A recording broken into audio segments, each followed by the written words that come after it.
విభావసుడు సుప్రతీకుడు అని ఇద్దరు అన్నదమ్ములు ఉన్నారు.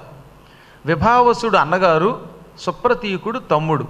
ఇద్దరు చాలా బాగా చదువుకున్న వాళ్ళు, మహామంత్రవేత్తలు. తండ్రి చచ్చిపోతూ వాళ్ళకి 10 కోట్ల బంగారు నాణెములు ఇచ్చిపోయాడు. తండ్రి చచ్చిపోయిన కొద్ది రోజుల తర్వాత తమ్ముడు వచ్చి అన్నగారిని, అన్నయ్య నాన్నగారు ఇచ్చిన ఆస్తిలో నా వాటా నాకు ఇచ్చేయవా అన్నాడు. ఈ అన్నగారికి బంగారం అంటే పిచ్చ. ఒరే, నాన్నగారు చచ్చిపోయి ఇంకా 13 రోజులు కూడా పూర్తవ్వలేదు, నువ్వేమో అప్పుడే ఆస్తి పంపకం కోసం వస్తావట్రా, అయినా బంగారం నీకెందుకురా, అన్నగారినైనా నా దగ్గరే ఉంటే చాలు, చీ పో ఇవ్వనన్నాడు. నా ఆస్తి నాకు ఇచ్చేయని ఆయన తిట్టాడు. దాంతో అన్నగారికి కోపం వచ్చేసింది.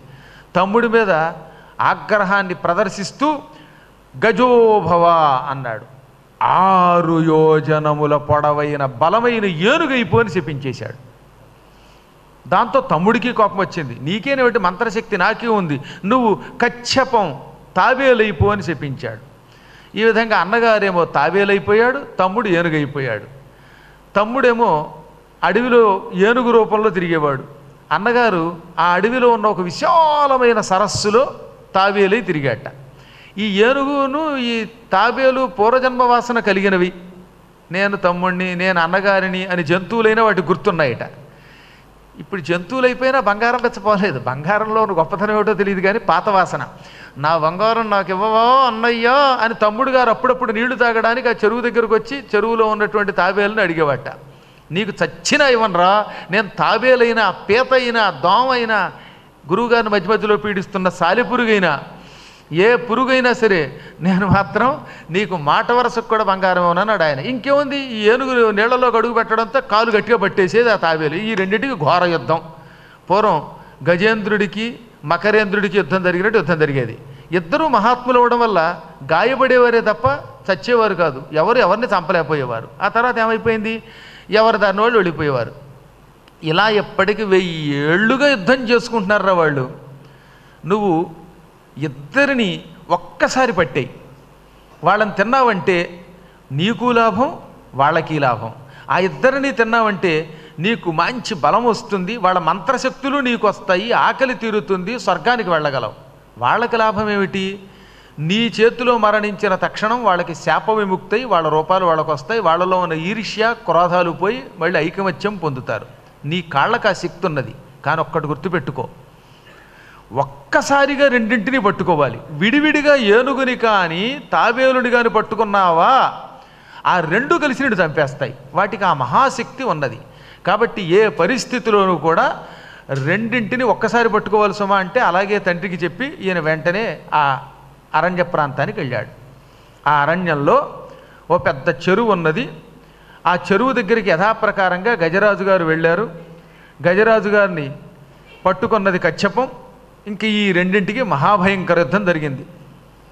ఆ రెండు ఒండొండ సముద్దండంబులై తలపడి నిఖిల లోకాలోకన భీకరంబులై అన్యోన్య విజయ శ్రీ వశీకరంబులై సంక్షోభిత కమలాకరంబులై హరిహరియును గిరిగిరియును తాకి పిరుతివేక పెనంగు తెరంగున నీరాటంబైన పోరాటంబునం బొట్టుచు వెలికి లోనికిందురుగుచు కలంకు కలంకు వంద కడు వడి నిట్టట్టుబడి తడబడి బుడబుడాను కారంబులై బుగుళ్ళను చప్పుళ్లతో జలంబు లొప్పరంబెగయ చప్పరించుచు తప్పక వదనక ఫరంబుల నప్పడించుచు నిశిత నితాంత దురంత దంత కల్పాంత కాల కీలిక రగదాగాత ప్రభూత సంఘాతంబులైన నాచు గొల్ల లొప్ప తెల్ల చెడ్డంబుల నడ్డంబులుగా నొడ్డుతు నోల మాస గొనక గెలుపు రెట్టిదంబులై విజృంభింప అహోరాత్రంబులుంబోలె క్రమక్రమ కాల కలహ నిర్గత నేత్రాహారంబులై అవక్ర పరాక్రమ ఘోరంబులై గండక సలిల మండూకాది సలిల నిలయంబుల ప్రాణంబులు క్షీణంబులుగా పోరుతున్న సమయంబున. ఇది ఆనాటి గజ్జికవిత్వం పద్యం బదులుగా. ఇలా వచనంలో రాస్తే తప్ప కొన్ని సందర్భాల్లో ఆ యుద్ధాన్ని వర్ణించలేరని మహాకవులు అలా రాసేవారు. ఇంకేముంది, ఈ రెండు ఒకదానితో ఒకటి తలపడ్డాయి. ఇది వెళ్ళి కాళ్ళు పట్టుకుంది, అది తొండంతో కొట్టింది. ఈ విధంగా ఈ ఏనుగు ఇందులో ఉన్న తాబేలు నీళ్లల్లో పడుతూ పైకి లేస్తూ, ఈ రెండు నీళ్లలో పడడం వల్ల పెద్ద పెద్ద కెరటాలు పైకి లేచి ఢామ్ అనే శబ్దంతో కింద పడేవిట. ఆ నీళ్లు మళ్ళీ నోళ్ళలో పడుతుంటే ఆ నోట్లో పడిన నీరు గుటుక్కుని మింగేస్తూ ఉండేవిట. మొత్తం మీద ఎంకిపెళ్ళి సుబ్బిచావుకు వచ్చిందని ఒక సామెత ఉంది. అలాగే ఈ రెండు కొట్టుకుంటూ ఉంటే ఈ రెండింటి యుద్ధం మధ్యలో పాపం ఆ చెరువులో ఉన్న చేపలు, పీతలు, నత్తలు, మొసళ్ళు ఇవి పచ్చడి అయిపోయాయి. ఘోర యుద్ధం చేసేసాయి. ఆ సమయంలో గరుత్మంతుడు ఎందుకు అంతసేపు చూడవలసి వచ్చిందంటే విడివిడిగా ఒక్కొక్కదాన్ని పట్టుకోవద్దని చెప్పారుగా వాళ్ళ నాన్నగారు. ఆ రెండు కనపడుతున్నప్పుడు పట్టుకోవాలి. అందుకని సమయం కోసం చూసి ఇటు తాబేలు ఇటు ఏనుగు కనబడగానే టక్కన ఒక్కసారిగా రెండింటినీ పట్టుకుని ఆకాశానికి ఎగిరిపోయాడు. చర్రచి ఒక చేత కోర్మము పెర్ర చేత గజంబు బట్టి పెన్నచి ఖగేంద్రుండు ఇరికి కొని గగన వీధిల్ పరచెవియచ్చర విమాన పంక్తులు దూలం. ఒక చేత్తోటి అంటే ఒక కాలుతోటి అనమాట, అక్కడ ఆయన చెయ్యి అంటే అదనమాట, కాలి గోళ్లతో పటక్కర ఒక్కసారి పట్టేశాడు ఒకదాన్ని, రెండో దాన్ని ఒకదాన్ని చరిచి పట్టుకున్నాడు. పట్టుకొని ఆకాశ వీధిలో ఎగిరాడు.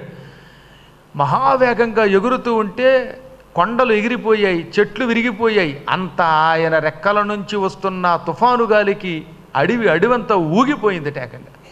మీరు ఎప్పుడైనా చూడండి, ఒక విమానమో హెలికాప్టరో కొంచెం కిందగా ఎగురుతూ ఉంటే అడవిలో ఉన్న చెట్లు కదిలిపోతాయి. అటువంటిది గరుత్మంతుడు ఎగురుతూ ఉంటే ఆ అరణ్యమంతా ఊగిపోయింది. అలా ఎగిరి ఇప్పుడు ఎక్కడ కూర్చుని తిందామా, ఎక్కడ కూర్చుందామన్నా సరైన ఖాళీ స్థలం దొరకడంలా. ఈ మహాకళేబరంతో తాను ఎక్కడన్నా వాలితే ఈయన కాళ్ళ కింద పడి జనం పచ్చడైపోతారు, ఇతర జనాలకి హాని కలగకూడదు. అందువల్ల జనము లేని ప్రాణులు లేని స్థలం ఎక్కడుందా అని వెతుకుతూ ఉండగా హిమాలయ పర్వత ప్రాంగణం దగ్గర రోహిణం అనే ఒక పెద్ద వృక్షం ఉంది. అది 100 యోజనములు వెడల్పైనటువంటి పెద్ద చెట్టు అనమాట. అది దేవవృక్షం, ఇప్పటికీ హిమాలయాలలో ఉందంటారు, మహానుభావులకి కనపడుతుంది అది. అటువంటి చెట్టు అంది, నా కొమ్మ చాలా పెద్దది, ఆ కొమ్మ మీద నువ్వు వాలి ప్రశాంతంగా ఈ రెండింటినీ తిని నన్ను కూడా అనుగ్రహించు, నీ పాదస్పర్శకు నోచుకుని పవిత్రమవుతానన్నది. పైగా ఆ చెట్టుకి తెలుసు ఈయన భవిష్యత్తులో ఏమవుతాడో, అది కూడా దృష్టిలో పెట్టుకుని నా కొమ్మ మీద వాలు అన్నది. ఆయన కృతజ్ఞతలు చెప్పి ఆ చెట్టు మీద వాలాడో లేదో ఈ మహానుభావుడి బరువుకి ఆ చెట్టు కొమ్మ పెళ్ళని విరిగిపోయిందిట. అది 80 మైళ్ళ పొడవున్న కొమ్మ మీద అంత లావైన మోడు మీద వాలితే ఆ కొమ్మ విరిగిపోయింది. ఆ కొమ్మ విరిగి నేల మీద పడిందా, 2 నష్టాలు. ఒకటి, కిందన్నారు కొంతమంది ఋషులు, వాళ్ళు పచ్చడైపోతారు. ఈ చెట్టు కొమ్మకి కాళ్ళు ఇలా పెట్టి తలకిందులుగా వేళ్లాడుతున్న కొందరు ఋషులు ఉన్నారు. వారి పేరు వాలఖిల్యులు. వాళ్ళు బొటన వేలంతుండి చిక్కిపోయి ఉంటారట, వికలాంగుల్లా కనపడతారు వాళ్ళు. అటువంటి మహానుభావులు, అరుదైన తపస్సులు వాళ్ళు, మహామహిమ కలిగిన వాళ్ళు. వాళ్ళు తలకిందులుగా చెట్టు కొమ్మని పట్టుకు వేళ్లాడుతూ తపస్సు చేస్తున్నవారు ఇప్పుడు ఈ కొమ్మ కింద పడితే వాళ్ళు నాశనం అయిపోవచ్చు, లేదా వాళ్ళకి తపోభంగం అవ్వచ్చు. అందుకని కంగారు పడి గరుత్మంతుడు టక్కన ముక్కును పట్టుకున్నాడు. పట్టుకుని ఆ కొమ్మని ముక్కున గరుచుకుని ఎగురుకుంటూ వెళ్ళి కశ్యపుడి దగ్గర నాన్నగారు అన్నట్టుగా సైగ చేశాట. ఎందుకని మాట్లాడితే కొమ్మ కింద పడిపోతుంది. ఎక్కడ వాలడానికి కాళ్ళల్లో జంతువులు ఉన్నాయి, మాట్లాడడానికి వీలు లేకుండా ముక్కులో కొమ్మ ఉంది. ఇంత కష్టం ఎవరికి వస్తుంది? ఆయనకి వచ్చింది పాపం. సమర్థుడు కనుక భగవంతుడు ఆయన్ని పరీక్షించాడు. అందుకని తండ్రి దగ్గరకు వచ్చి సైగ చేశాట. తండ్రికి అర్థమయ్యింది, ఓహో ముక్కులో ఉన్న కొమ్మలో ఋషులు ఉన్నారు, అందుకే మా వాడు ఎంత ఇబ్బంది పడుతున్నాడు అనుకుని వెంటనే ఆ వాలఖిల్యులకి చేతులు జోడించి నమస్కరించి, మహానుభావులారా, వాలఖిల్యులారా, ఈ నా కుమారుడు కారణజన్ముడు, లోకానికి ఉపకారం చేసేవాడు, బలవంతుడు. కొన్ని కారణముల చేత ఇతని అపరాధాన్ని మీరు క్షమించి ఈ కొమ్మ నుంచి దిగి ఎక్కడికైనా వెళ్ళిపోండి, అతన్ని రక్షించండి అనగానే వాళ్ళు, ఓహో గరుత్మంతుడా మమ్మల్ని పట్టుకుపోతున్నది అని ఆ కొమ్మ మించి కిందకి దూకి, గరుడా నువ్వు మా అనుగ్రహం వల్ల పుట్టినవాడివి, నీకు శుభం కలుగ్గాక, నీ దారిన నువ్వు వెళ్ళి విజయం పొందు అని దీవించి వెళ్ళిపోయారు. ఇప్పుడు ఈ కొమ్మని ఎక్కడ వెయ్యాలి? అందుకని మళ్ళీ కొమ్మని చాలా జాగ్రత్తగా పట్టుకునే తడబడుతున్న మాటలతో, నోట్లో ఏదన్నా ఉంటే మాట స్పష్టంగా రాదుగా, అలా ముద్ద మాటతో, నాన్నగారు ఈ కొమ్మని ఎక్కడ వెయ్యనండి అన్నాడు. అనగానే ఆయన బాగా ఆలోచించి, హిమాలయంలో ఒక గొప్ప పర్వతం ఉంది, దానికి నిష్పురుషము అని పేరు. అక్కడ మాట వరసకు కూడా ఏ ప్రాణి ఉండడు. అక్కడ పారవేస్తే ఎవరికి ఇబ్బంది ఉండదు, అక్కడ పారేయి అనగానే ఈ కొమ్మ అక్కడ పారవేసి అక్కడే ఉన్న ఒక బండరాతి మీద ఈ జంతువులు పెట్టుకుని శుభ్రంగా తిన్నాడు. తినగానే వాటికి శాప విముక్తి అయింది, ఈయనకి మహాబలం వచ్చింది, వాళ్ళ మంత్రశక్తులు వచ్చాయి. ఆ దెబ్బతో ఈయన మహావేగంగా స్వర్గం మీదకి దండయాత్రకు వెళ్ళాడు.